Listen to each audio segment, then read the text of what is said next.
Good morning, ladies and gentlemen. Welcome to the dedication ceremony for the Vietnam Memorial Plaza and the National Infantry Museum Soldier Center. We would like to thank the following organizations that helped make this Memorial Plaza possible. SCI Incorporated and Dignity Memorial, owners of the Dignity Memorial Vietnam Wall. James Massey, general contractor of widespread grading. Alexander Electric, Columbus Monument, Patriot Guard Riders, numerous civilian and military volunteers. Today we remember and thank the servicemen and women of the Armed Forces of the United States who gave their full measure of devotion. Our service members still missing in action, and all who served during the Vietnam War in the defense of our Constitution and freedom. Heritage Walk is lined with flags of our 50 states and 5 major territories and provides access to the Vietnam Memorial Plaza. Pavers also line the walk on each side to honor a service member, their family member, or any patriot. Proceeds from pavers purchased in 2014 will help maintain the Vietnam Memorial Plaza. The entrance to the Memorial Plaza contains 7 granite panels designed to educate visitors about the Vietnam War. It depicts scenes from both the home front and in-country and tells the story of the Vietnam Memorial in Washington, D.C., which contains the names of the 58,272 servicemen and women who gave their last full measure of devotion. We are proud to add to our permanent Memorial Plaza the Dignity Memorial Vietnam Wall, a 3/4 replica of the original in Washington, D.C.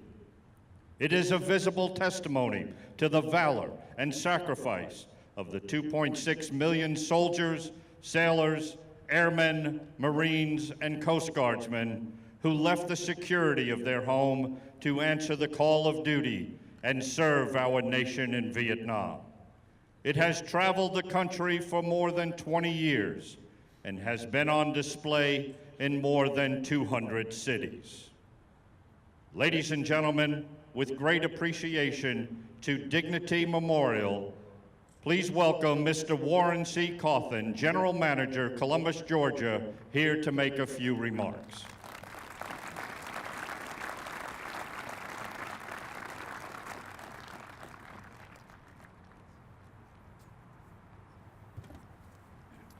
Good morning. First, I would like to extend my congratulations today to all of today's graduates. I want to thank you for your service to our country. We are here this morning to dedicate a special monument. The Dignity Memorial Vietnam Wall is one of many efforts of the Dignity Memorial Network of funeral homes and cemeteries. This is an opportunity for our company to honor and support our nation's veterans, active military, and the communities we serve. Striffler-Hanby Mortuary and Park Hill Cemetery, your local Dignity Memorial providers, brought the wall to Columbus, Phoenix City, and Fort Benning in 2010 to honor our servicemen and women. Since then, we have worked closely with the National Infantry Museum to bring the wall back for an extended stay. Today, we are pleased to say those efforts have come to fruition. The associates of the Dignity Memorial Network are proud to have the Dignity Memorial Vietnam Wall displayed here at the National Infantry Museum once again. I'd like to extend thanks to Ben Williams and Cindy Serbin at the National Infantry Museum for partnering with us as we recognize the great sacrifice of those named on this monument. Thank you.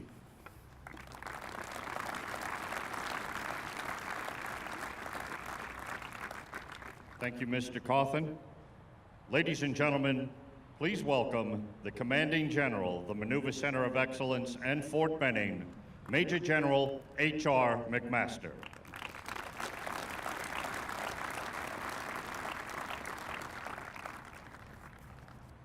Well, what a beautiful day and what a privilege it is to be with you all today as we dedicate this awesome memorial, and to do it right after our newest soldiers, our newest infantrymen graduated from that field. And so this is going to be a tremendous memorial to those who fought and made the ultimate sacrifice in Vietnam, but it will also be a tremendous reminder that in our profession, in our military, that we are a living historical community, and that we today who are serving have to do our best to preserve the legacy of excellence that we have inherited from those who have gone before us. And it was a reminder to us that our profession is unique. It's unique for a lot of reasons, but one of the most prescient ones, given the memorial behind me here, is it is really the only profession in which the man or woman next to you is willing to give everything, including their own lives, for you. So what a privilege it is to be with you today on this beautiful day, a great day to dedicate this memorial. And it is a tremendous privilege for me to introduce our guest speaker, General Barry McCaffrey. General McCaffrey epitomizes the qualities we seek to instill in our leaders and our soldiers at Fort Benning. He epitomizes the qualities that you heard and the commitment that you heard as these soldiers recited the Soldier's Creed. After graduating from West Point in 1964, he served our nation in uniform for over 32 years. And of course, he has served beyond his military career, including director of the White House Office of National Drug Control Policy, and as the Bradley Distinguished Professor of International Security Studies at West Point, just to name two. He continues to provide valuable advice to civilian and military leaders at the highest levels, based on his extraordinary knowledge and experience, often visiting combat zones, where I saw him last, actually, to assess the situation and develop recommendations. He also clarifies national security issues for our public in the national media. So General McCaffrey has set the example for us here at Fort Benning, the home of the infantry, armor, and cavalry, especially as a combat commander, both in Vietnam, where he served multiple tours, and serving as on one of those tours as a company commander with the great 1st Infantry Division, and then also in Iraq and during Operation Desert Storm as commander of the 24th Infantry Division. He also served here at Fort Benning, so as we say to everybody, welcome home to Fort Benning, as infantry commandant, assistant infantry commandant, as our Army was in the midst of a renaissance in our combat capabilities. And as most of you know, General McCaffrey served with great distinction in Vietnam, twice receiving the Distinguished Service Cross for extraordinary heroism. And the resiliency that he demonstrated while recovering from severe wounds suffered in Vietnam is an inspiration to thousands of soldiers wounded in Iraq and Afghanistan, who also inspire us every day with their intrepidity. And so we turn to a hero among many other heroes gathered here today to dedicate this memorial, to dedicate it in memory of those who served their nation courageously, who served their nation selflessly, and who made the ultimate sacrifice. I would just say for those of us who have the privilege of serving today, let's honor the sacrifice of these soldiers, sailors, airmen, and Marines by pledging to preserve that legacy of excellence, that legacy of honor, courage, and commitment that we have inherited from those who are named on this wall. And also for all of us gathered here today, we might pledge to cherish the freedoms that those on this wall died to preserve and fought to preserve. And let's also pledge to live well and honor our commitment to our nation and to the freedoms that they fought and they died to preserve. So ladies and gentlemen, it's a privilege to be with you and a special privilege to welcome General Barry McCaffrey. Please join me in a round of applause.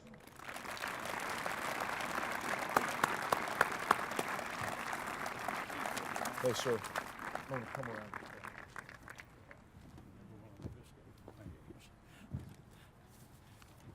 Well, HR, thanks very much for that very generous introduction. More importantly, I always like to remind people that those soldiers who have fought for us in Iraq and Afghanistan, the armed forces, have suffered 60,000 some odd killed and wounded. We've had a real war going on for 12 years. The leaders, the senior non-commissioned officers, the battalion brigade commanders, the general officers grew up in our Darwinian environment where they were selected because they were the best fighters. I think HR is about to pin on his third star is probably the best of his generation. A rare example of a scholar, an intellectual with moral courage, and a fighter. So, HR, we're going to miss you here at Fort Benning, and I'm glad you're going on to even more important responsibilities.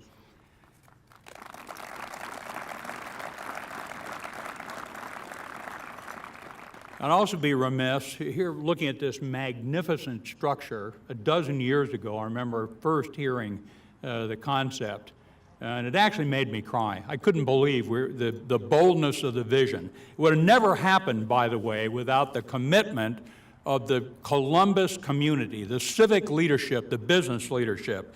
We got Mayor Tomlinson here today to epitomize that. What a great state, what a great community to have helped us produce this magnificent museum.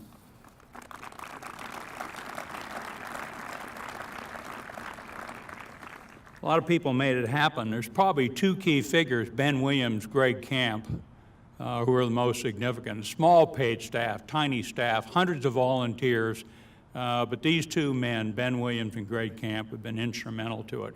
Carmen Cavesa, former commander at the post, city manager, has been chairman of the board. His leadership has absolutely been vital. General Ed Burba, Bill Richardson, and others on the advisory board that fell in on the effort early on and managed to produce this magnificent effort. They also put together the 2 days of this 50th anniversary recognition leading up to the central opportunity to dedicate this wall, 58,000 some odd killed in action. It's an amazing statement to these wonderful young men who have stepped forward to defend us in the future. It's a great opportunity. My tremendous honor is to recognize and introduce Jack Jacobs, lifelong friend, here with his wife Sue. I've known him since we were captains. Remarkable person. No one's better qualified. 2 combat tours in Vietnam, badly wounded twice, highly decorated, twice awarded the Silver Star, 3 times the Bronze Star. Yesterday at the seminar, the Medal of Honor seminar, which was absolutely spectacular, the POW seminar panel we listened to, the lecture by Joe Galloway last night, the lecture by HR. We listened to Jack's Medal of Honor citation. It's unbelievable he survived that day, which is probably commonplace with most of the Medal of Honor recipients. More importantly, I used to like to tell people when I was introducing them in past years, you know, the Army's been always reluctant to lose their Medal of Honor recipients. So we don't like them back in combat at low levels again. I know Joe Marm was another one that went back. But Jack insisted on going back to Vietnam. It was the tail end of the war. Most of the U.S. units are out of there. And one of my friends told me, he said, we knew we were getting a Medal of Honor recipient to be the senior advisor as a captain of the 1st Vietnamese Parachute Infantry Battalion. They're up on a mountaintop north of Hue, a brigade of paratroopers, Vietnamese Marines. It was essentially World War I. Massive artillery bombardments, tank engagements, 37 millimeter anti-aircraft guns.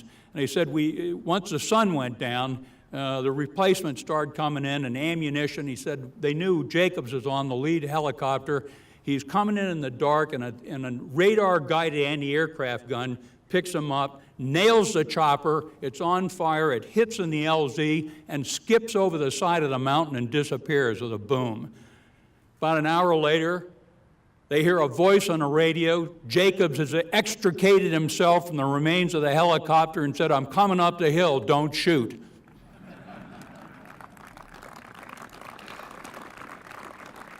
Jack's been tremendously successful in business, international banking. He's been active in the Council on Foreign Relations. He's been a key spokesperson, understanding and commenting on national security and NBC News and other media. He's a published author. Probably most importantly, he's been a teacher at West Point for pushing 10, 12 years now. I used to like to walk by his class and hear shrieks of laughter coming out of the class when Jack was explaining why it really wasn't all that bad to get killed in action in Iraq or Afghanistan, a bunch of 20-year-olds who were amused by him enormously. Let me just tell you, and by way of introduction, I've known Jack since we were both in our early 20s. I think he's probably the funniest, the smartest, and the bravest soldier I ever met. Join me in welcoming Colonel Jack Jacobs.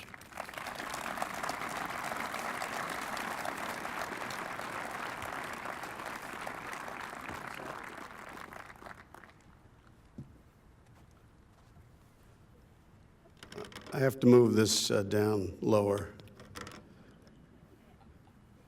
Congratulations, infantrymen. You join a long line of history and tradition, and I'm sure you're going to uphold it in exemplary fashion. You're joining an army in difficult times, but I think you know everything you need to know in order to make everything work properly and defend all of us. Can you hear me all right? Can anybody see me at all? I'm behind this podium.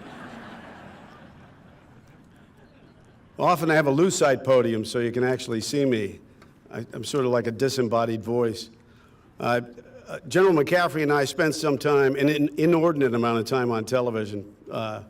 Don't watch television, it makes your hair turn gray. He would remember this. Back at the beginning of the war in Iraq, we were on almost continuously, and I remember I was on with Lester Holt, who's an Air Force brat. We were talking about the war and the Marines crossing it down Nasiriyah and all the rest of that stuff. Lester Holt is 6 feet 4 inches tall. And I am not 6 feet 4 inches tall, actually. We had a brand new general manager of MSNBC, and he comes out during a break, and he said, "Listen, this is not working." I said, "What do you mean it's not working?" He says, "Well, when we zoom in on you and you're talking, all we can get is Lester Holt's armpit. It's unsavory.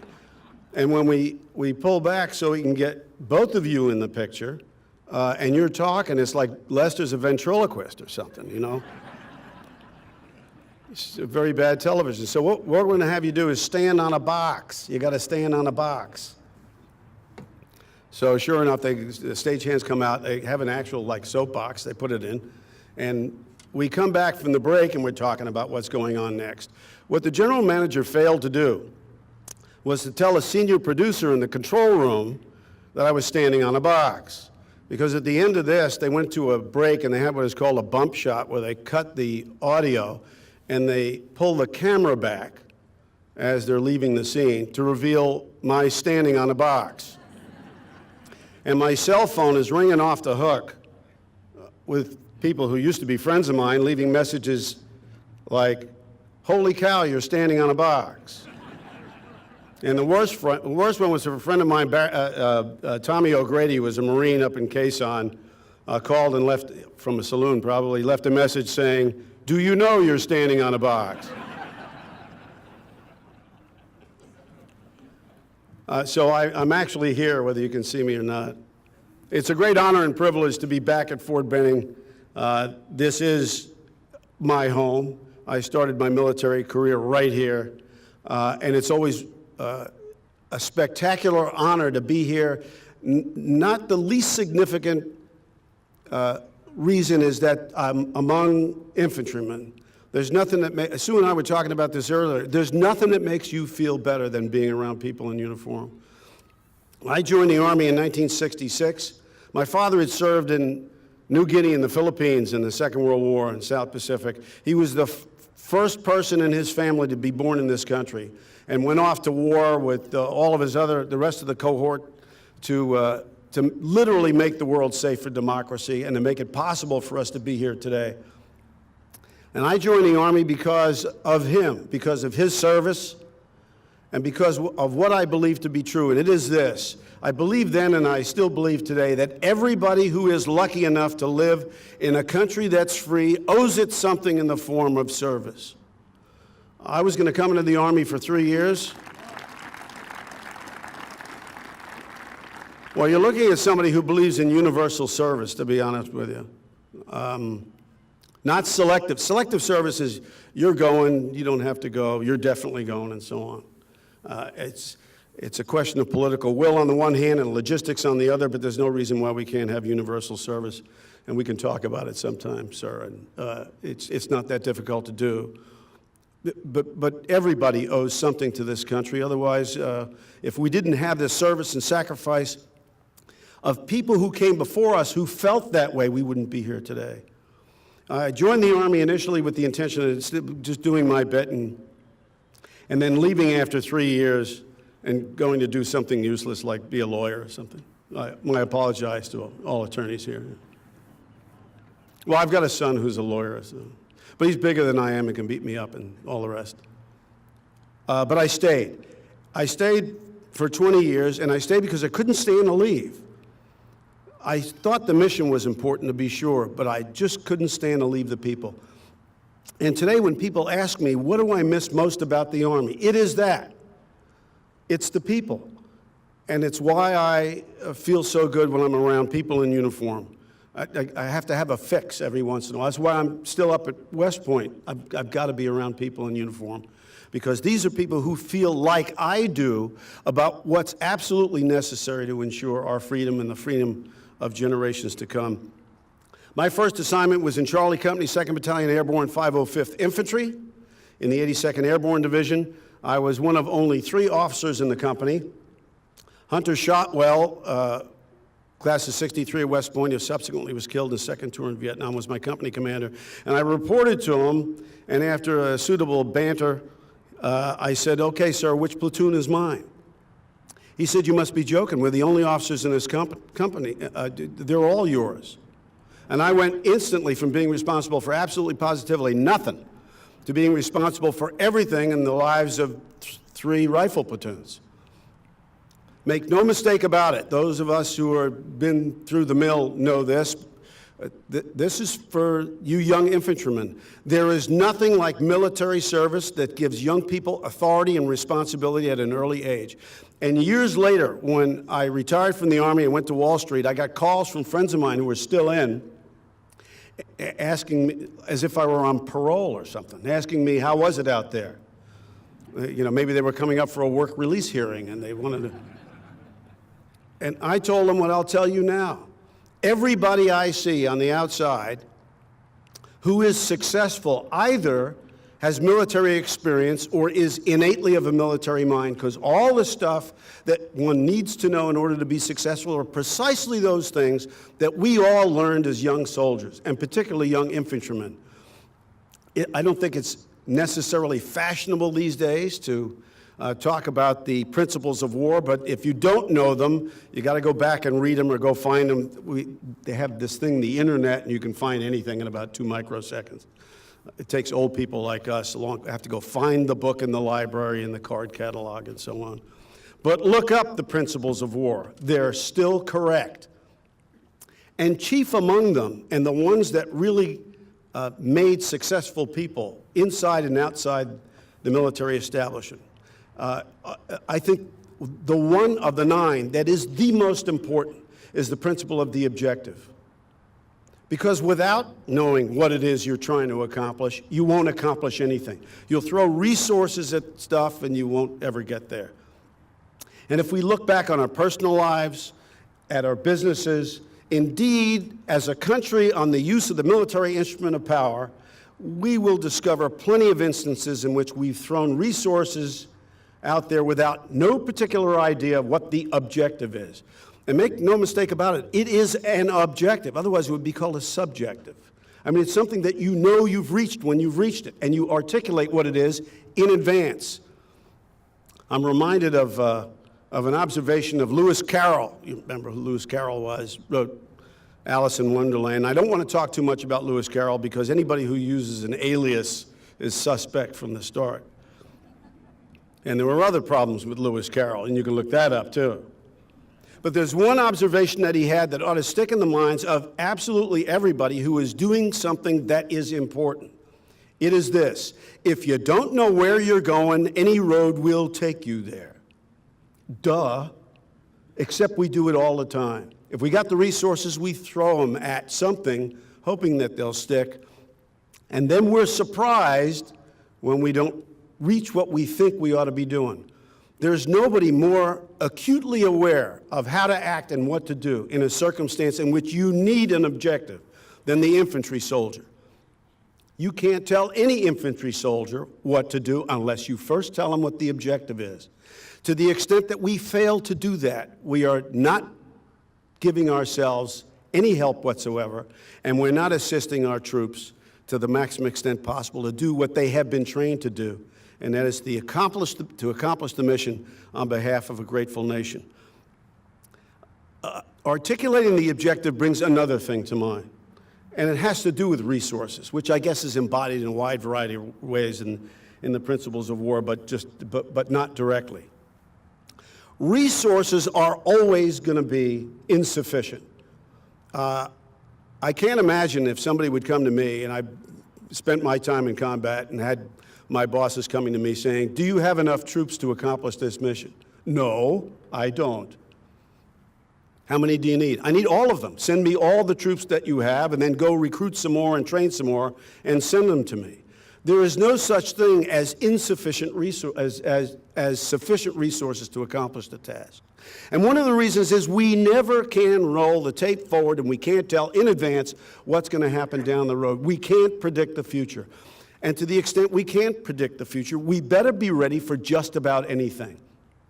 If we are not, with adequate resources just in case, we're going to be unhappily surprised farther down the road we will have selected to get there. It always takes more resources to hold on to an objective than it does to take it in the first place. I, like most of you, have spent plenty of time in combat, and I've taken lots of objectives, sometimes by myself and sometimes with a few other petrified soldiers, been run off of more than half of them. Why? Insufficient resources. It's always easier to take it. I remember a particular battle in my second tour when I was with the Vietnamese 1st Airborne Battalion. We took this hill, took a lot of casualties getting on the hill. We were a battalion, and we took it from a regiment and ran them off, and then didn't add to the people we had on the objective. We didn't exploit success. And instead, we sat there, and 2 days later got run off by 2,000 enemy. Negated all the service and all the sacrifice of the people with whom we took that hill. And why? Because we forgot about the fact that it always takes more resources to hold on to an objective than it does to take it in the first place. Those of you who are businessmen know this too. Most businesses fail in the first year. Why? Not enough resources, usually money. And I don't want to dwell on marriage because Sue Jacobs is here, and it's easy to get married. It takes a lot more resources to stay married than it does to get married in the first place. Anything worthwhile is going to take more than you think to get there. We're lucky we have the resources we do in the United States.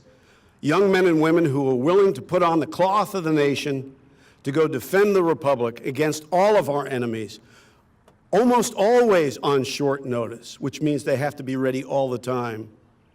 Almost always for much longer than we anticipate, because we're not very good at predicting the future. And almost always at great cost. As you can see, these are 58,000 of our friends who are not here, didn't grow up to be grandparents, for a wide variety of reasons, most of which have to do with the inability to determine what our objectives were and to get to them satisfactorily with adequate resources. Which means for all the greater reason that we have to not forget them. And before them came millions and millions of others. We're here today not just because of the sacrifice of these people, but the sacrifice and service of all those who came before. We're extremely lucky to have a nation in which people are willing to do whatever they can in order to protect us. I and you are reminded of what it takes in combat in order to accomplish even a narrow mission, a very thin mission, just to take that hill. And there's one thing that you will all learn that all of us know already who have served in combat. And that is this: we fight to defend the country, and we fight to accomplish the mission. But we will never forget that, most of all, we fight for each other. If we don't forget that, we're going to be in very good shape indeed. I want to congratulate all of you brand new infantrymen for deciding to be the few who will defend nearly 320 million Americans in an arena in which there are great threats, a changing and difficult environment, and yet that hasn't stopped you to do what you know you need to do, and that is to be soldiers in the United States Army, and most of all, infantrymen. God bless you all.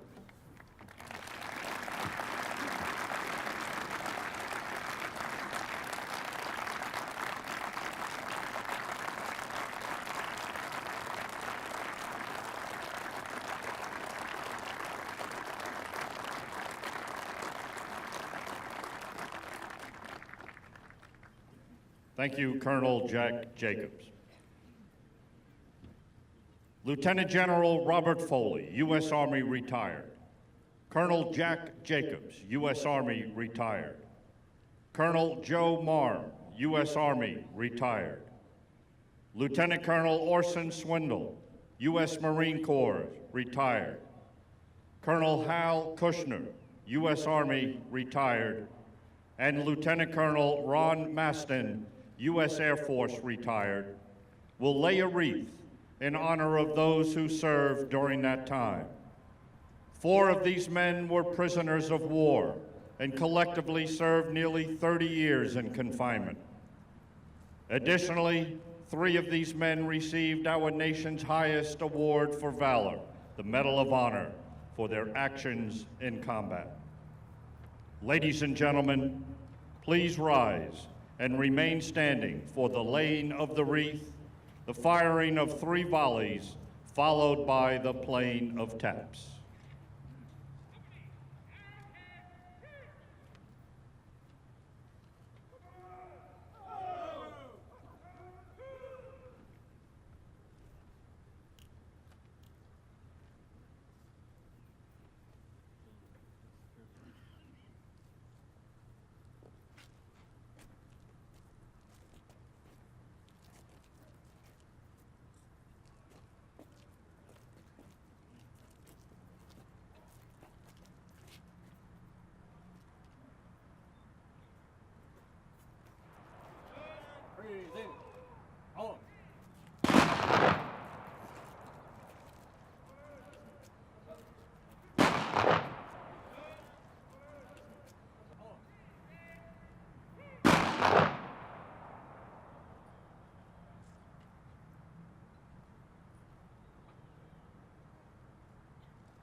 Ladies and gentlemen, we will now observe a moment of silence in memory of the fallen veterans of our nation.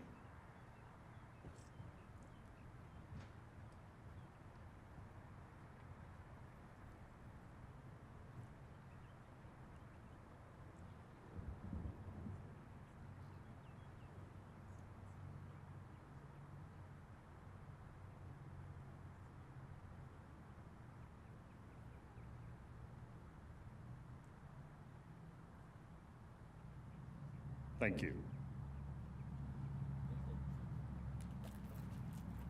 Ladies and gentlemen, please remain standing for the benediction given by the 2nd Battalion, 19th Infantry Chaplain, Captain Graham Glover, and remain standing for the departure of the troops. Let us pray.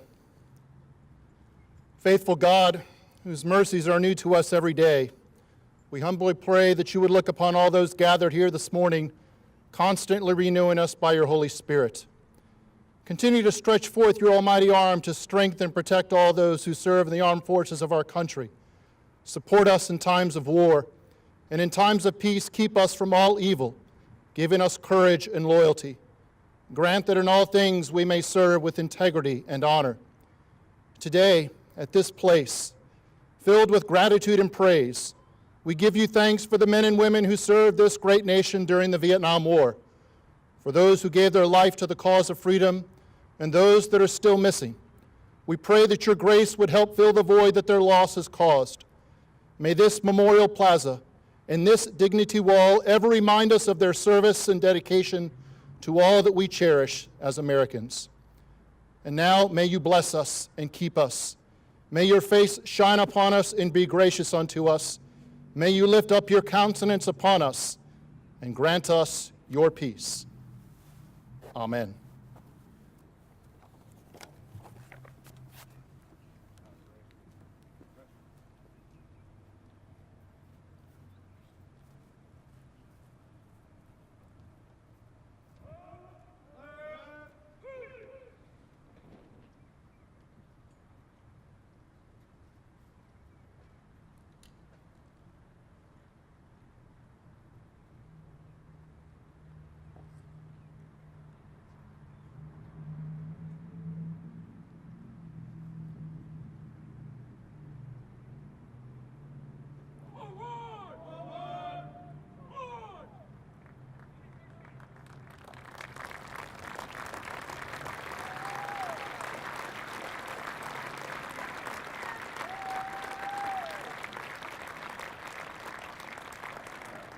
Ladies and gentlemen, this concludes today's ceremony.